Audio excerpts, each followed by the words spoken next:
Namaskar. A warm welcome to World News and Indian Perspective on All India Radio. This is Renuka bringing glimpses of the major developments of the day from across the globe. Over the next half an hour, we shall bring to you the latest from the world of politics, economy, sports, entertainment and more. The headlines. India's Prime Minister Narendra Modi assesses safety of Indian nationals in Sudan. Directs to prepare contingency evacuation plan for them. India's External Affairs Minister Dr. S. Jaishankar begins 9-day tour of Latin America and the Caribbean. British Deputy Prime Minister Dominic Raab resigns. Oliver Dowden appointed as new Deputy Prime Minister. Sudan's paramilitary force announces 72-hour ceasefire ahead of Eid. German railways and airports hit by strikes. In US, 2 more suspects arrested in Alabama shooting. And in archery, Indian men's recover team enters finals of Archery World Cup in Antalya, Turkey.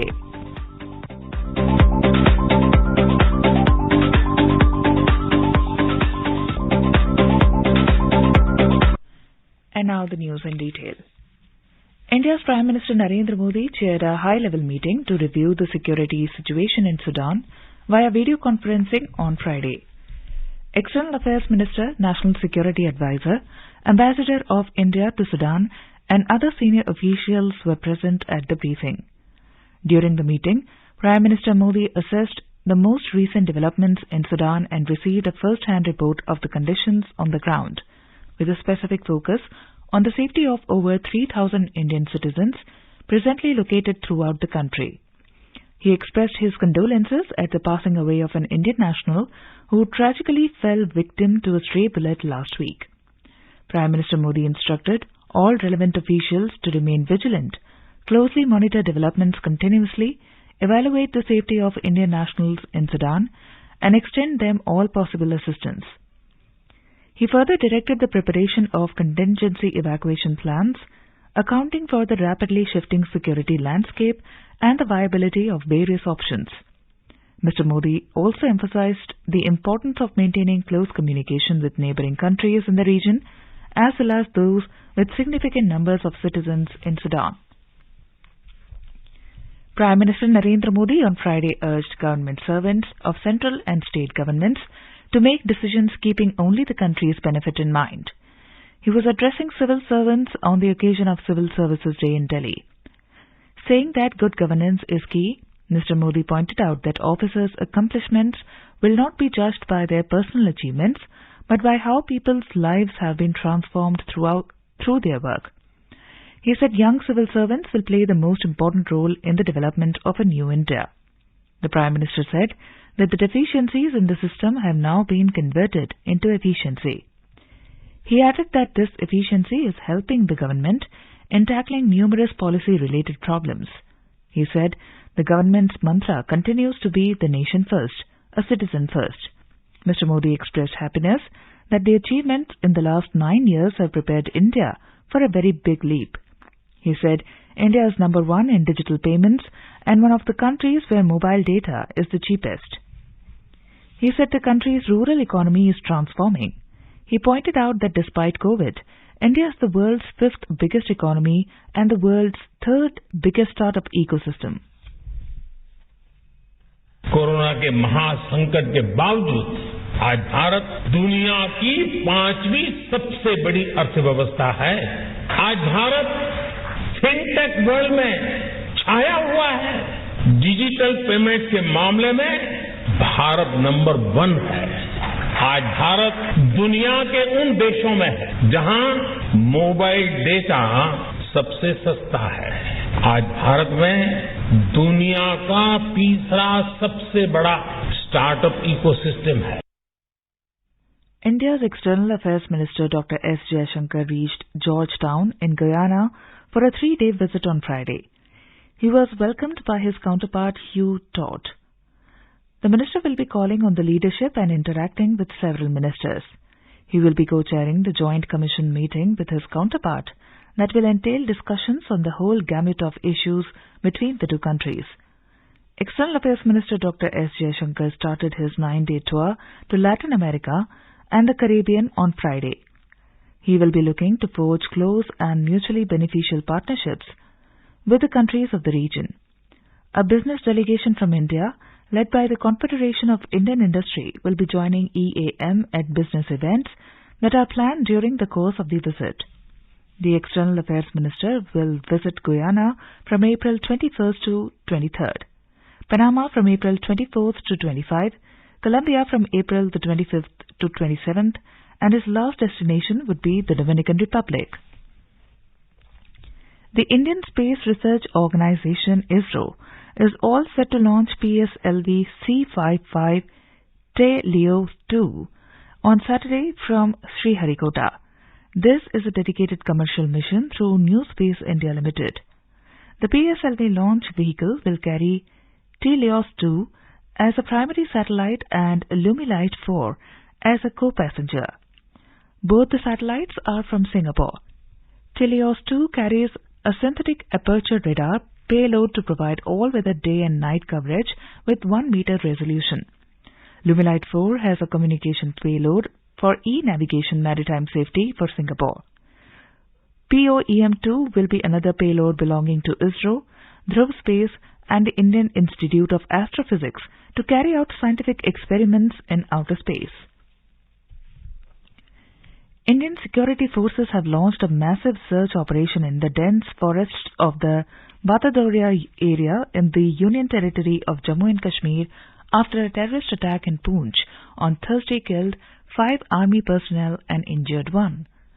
According to official sources, the entire area has been cordoned off, while drones and sniffer dogs are being used to apprehend the terrorists that might be hiding in the area. Officials said that a high alert has been sounded in the twin border districts of Rajouri and Poonch amid close vigil along the line of control. Traffic on the Bhimar Gali Poonch road was stopped following the incident. 5 Indian Army personnel died and 1 was seriously injured on Thursday after their vehicle caught fire following a terrorist attack in Poonch. Defence Minister Rajnath Singh has strongly condemned the cowardly attack.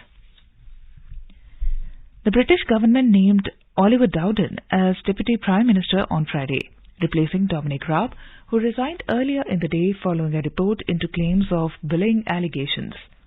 Allegations surfaced about Raab in November, with former staff claiming he created a culture of fear in their departments. He denied the allegations and requested an investigation into himself after 2 formal complaints were made. In his resignation letter, Raab revealed the report into his conduct had upheld 2 claims against him. However, he did call them flawed and claimed they set a dangerous precedent of a low threshold for bullying for the conduct of good government. The Deputy Prime Minister and Secretary of State for Justice, Raab was appointed by Prime Minister Rishi Sunak after he took power in October.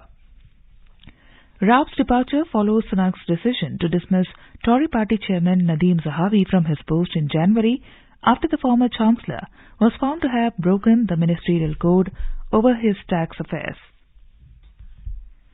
In today's Hotspot section, we bring you a news commentary on Prime Minister Modi addresses the first Global Buddhist Summit. The 2-day Global Buddhist Summit is being hosted by the Ministry of Culture in collaboration with the International Buddhist Confederation on the 20th and 21st of April. The summit is an effort towards engaging the global Buddhist Dhamma leadership and scholars on matters of Buddhist and universal concerns and to come up with policy inputs to address them collectively. The summit is exploring how the Buddha Dhamma's fundamental values can provide inspiration and guidance in contemporary settings. It aims to engage global Buddhist Dhamma leadership and scholars on matters of Buddhist and universal concerns. The theme of the summit is Responses to Contemporary Challenges, Philosophy to Praxis. Prime Minister Narendra Modi gave the keynote address at the Global Buddhist Summit in New Delhi. He started by underlining that Buddha is beyond the individual, it is a perception. He added that Buddha is a sensation that transcends the individual. He is a thought that transcends form, and Buddha is a consciousness beyond manifestation. Mr. Modi emphasized the strength of the collective will and resolution of crores of followers of Lord Buddha globally to make for the welfare of the world.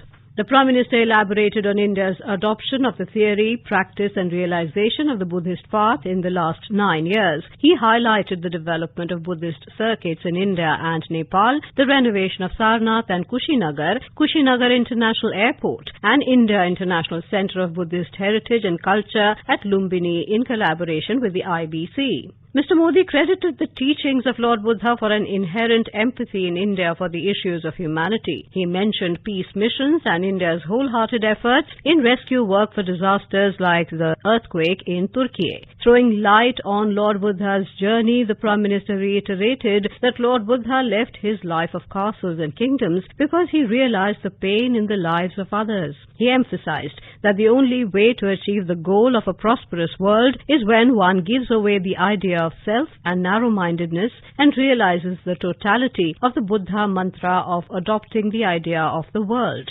The Prime Minister described the present time as the most challenging period of this century as there is war, economic instability, terrorism and religious fanaticism, and the challenge of climate change with species disappearing and glaciers melting. He said, amidst all this, there are people who believe in Buddha and the welfare of all creatures. Mr. Modi underscored the relevance of Buddha's teaching by saying that all the problems of modern times lend themselves to solutions through the ancient teachings of the Lord. The Prime Minister stressed the need to come out of the definitions of materialism and selfishness and imbibe the feeling of Bhavatu Sab Mangalam, welfare of all. Buddha should not only be made a symbol but also a reflection. Religious traditions that have originated in India are a part and parcel of India's ancient dharma, the eternal way of life. Buddha Dhamma in ancient India made significant contributions to the development of human civilization. Its spread to the world led to a great churning of knowledge and cultures and flowering of diverse spiritual and philosophical traditions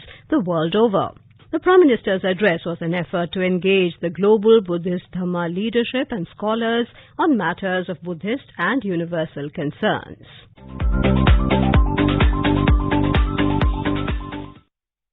This is All India Radio giving you the world news. Sudan's paramilitary group Rapid Support Forces, RSF, has announced a 72-hour ceasefire. The announcement comes after nearly a week of fierce fighting that has left at least 350 people dead and pushed tens and thousands to flee the country. The ceasefire came into effect on Friday at 6 a.m. local time and coincides with the beginning of the festival of Eid al-Fitr. However, rival Sudan Armed Forces SAF have made no comment regarding the ceasefire. A violent power struggle broke out last weekend between the SAF under General Abdel Fattah al-Burhan and the RSF led by General Mohammad Hamdan Dagalo. There have been a series of failed attempts at ceasefires, with both sides trading blame for violating the terms. Rail workers went on strike across Germany on Friday, bringing national operator Deutsche Bahn services to a halt in the morning hours as protests over pay in the country widened. Germany has witnessed some of its most disruptive strikes in decades since last year as energy and food prices are soaring, leading to union pressure for wages to rise in line with living costs. High inflation has also exacerbated labor problems in sectors like aviation that have faced a difficult transition following the COVID-19 pandemic. The rail workers' action was set to coincide with a walkout at 4 German airports, Düsseldorf, Hamburg, Cologne, Bonn and Stuttgart, by members of the Verdi union after around 700 departures were cancelled by strikes at the first 3 locations on Thursday. According to EVG Union, around 22,500 Deutsche Bahn employees took part in the strike, which impacted National Rail and another 49 railway companies. The EVG, which is negotiating on behalf of 230,000 workers, is seeking a 12% wage increase or at least an additional €650 per month.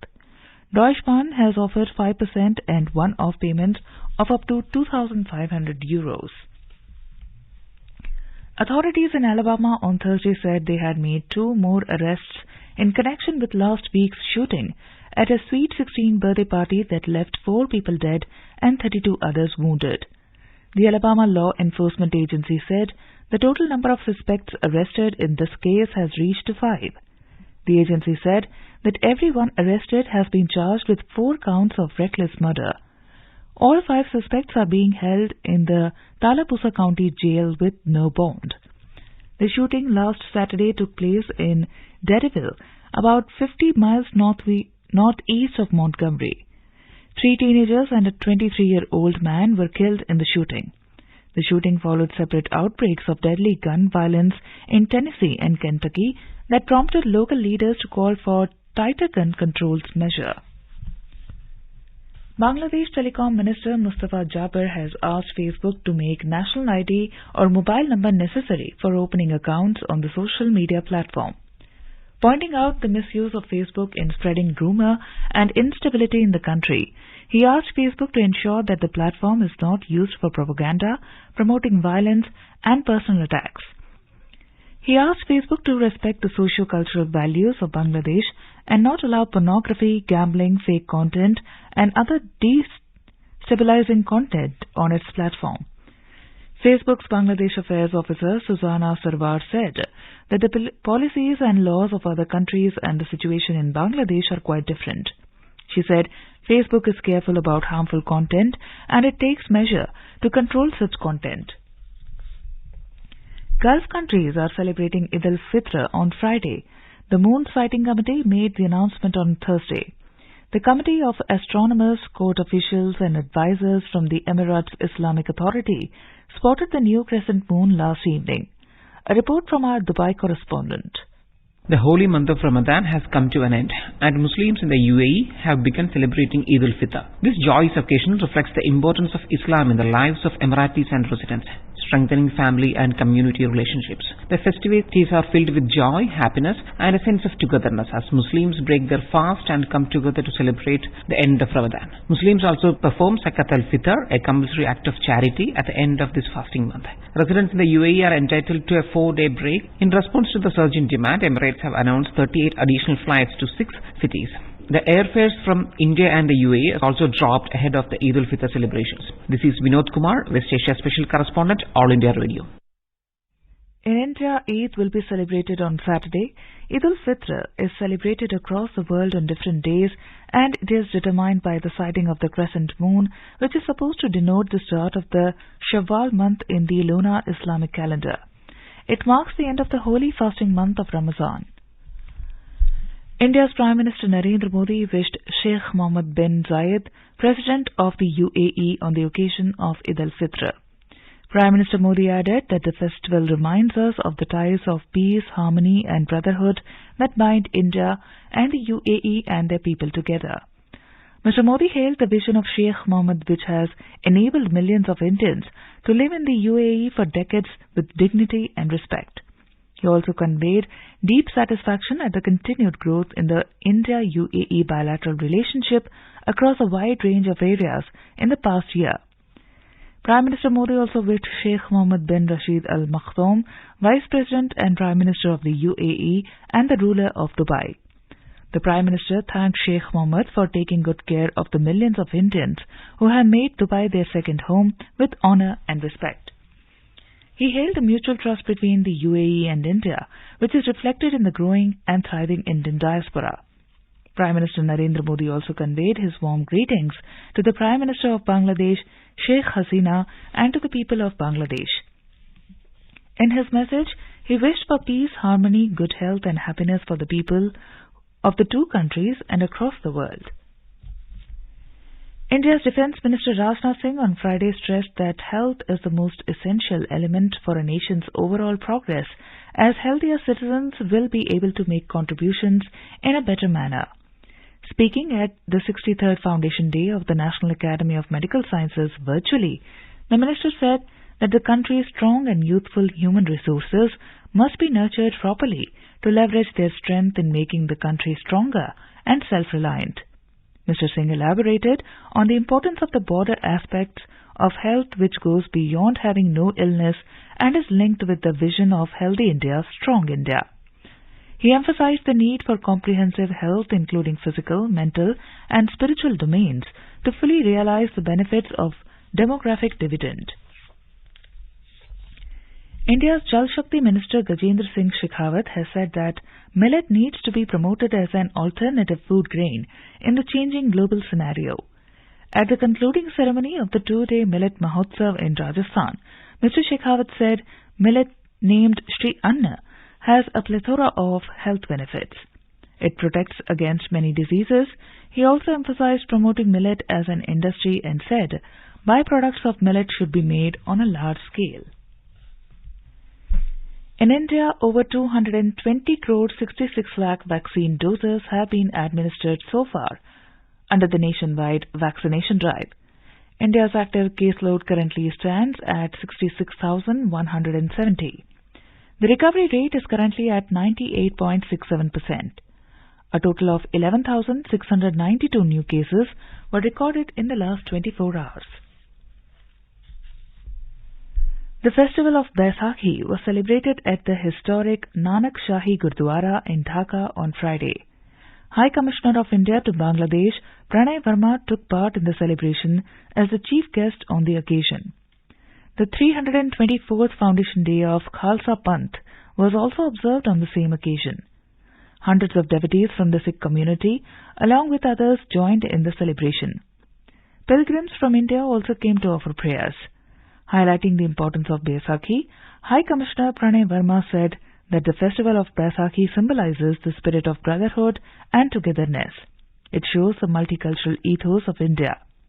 High Commissioner Verma said the spirit of Khalsa Panth is service, sacrifice and kindness for others, which is extremely relevant for the world today when humanity is facing so many challenges.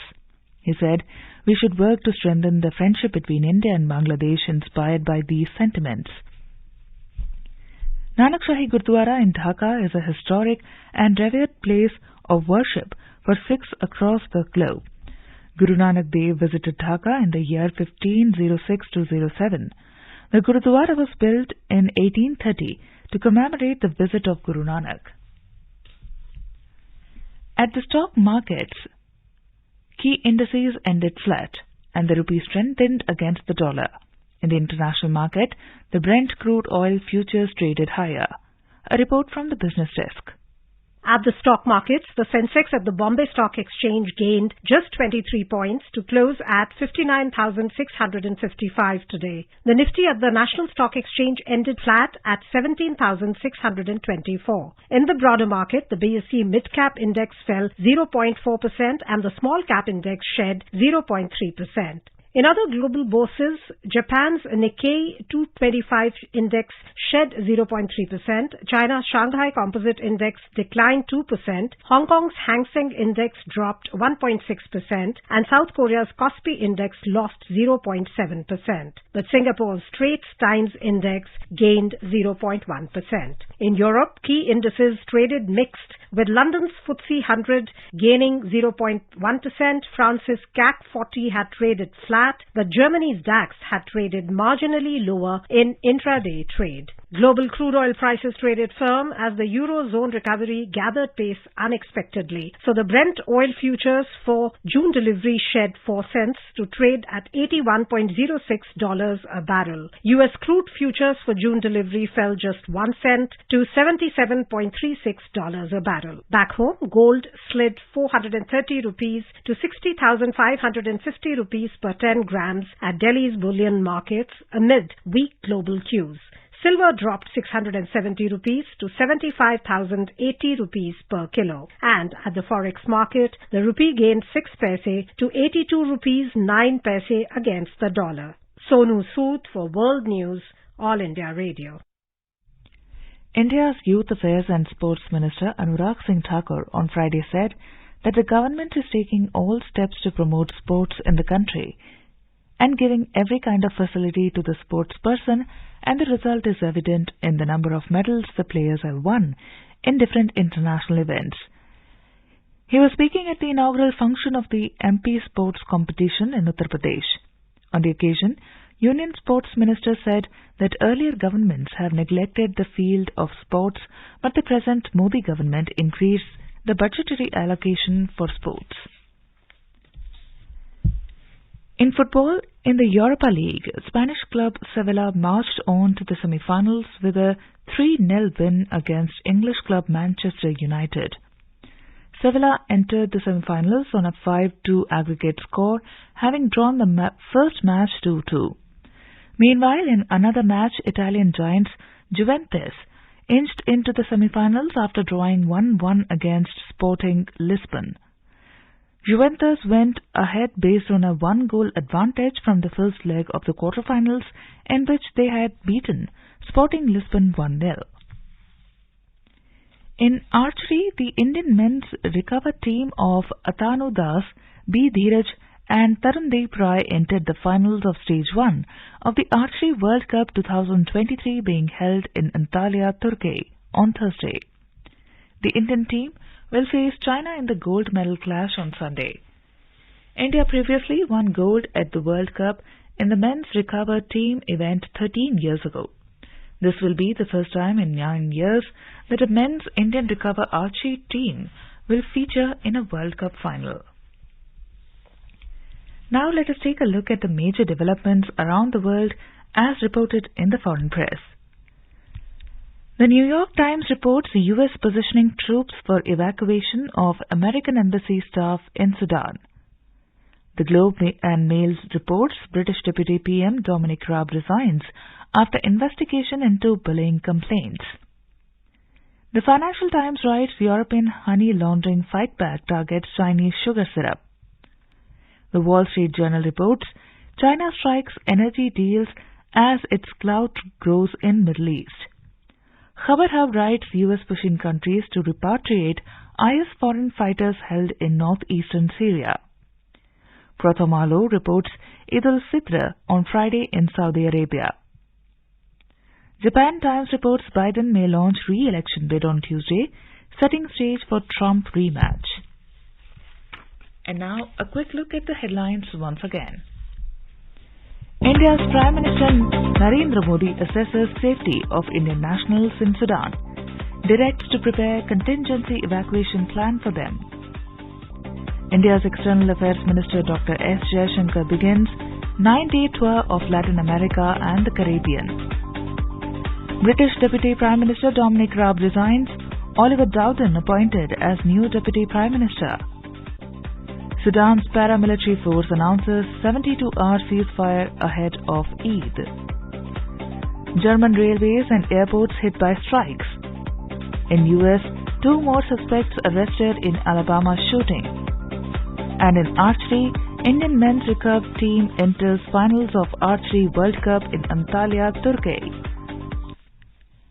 And now, before we end, let us listen to Mahatma Gandhi's favorite bhajan Vaishnava Jan by artists from Zimbabwe.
With that, we end this news bulletin. We'll be back at the same time tomorrow at the next edition of World News.